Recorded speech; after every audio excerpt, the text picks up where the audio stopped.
I want to bring in CTV News political commentator Scott Reid now with more. Scott, good morning to you. So what are you expecting tomorrow?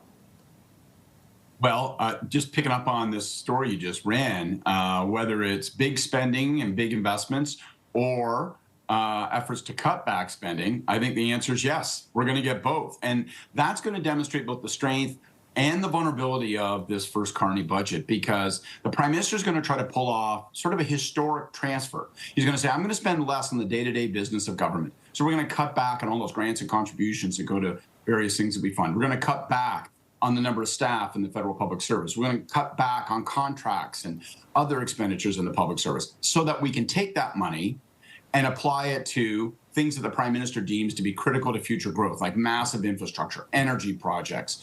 Think 1950s style spending on things like highways and energy infrastructure and ports. I think that's what we're going to see. Now, will Canadians say, all right, well, that's the kind of spending I can get behind? Or will they say, sorry, that's going to inflate the deficit and I'm concerned?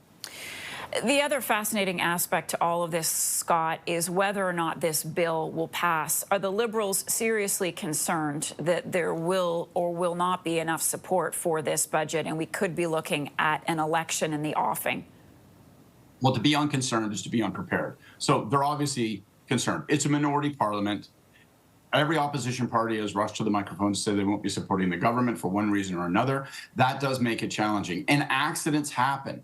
Even in an environment where the public doesn't want an election, where none of the parties really want an election, you can still bump your way into an election, like we saw way back in 1979 with Joe Clark.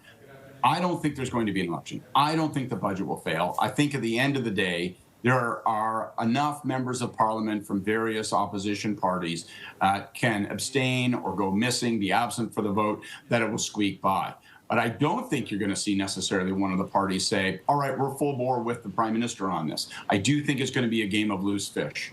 You don't think the Conservatives want an election, Scott? I don't think the Conservatives want an election. They shouldn't want an election if they're wise. And the reason for it is twofold. First, we haven't seen the worst of what's to come. The economy could very well weaken. Trump's tariffs could take a bigger, deeper bite out of our jobs, out of our growth. And you would think the Conservatives want to wait to see that Mark Carney wears some of that strain before they go to the voters. The second reason is their leader is not as popular as the Prime Minister. And that's a real challenge for them, because a snap election will put a lot of pressure on the opposition. It will inevitably be round two of the mano-a-mano heavyweight battle between Carney and Poilievre.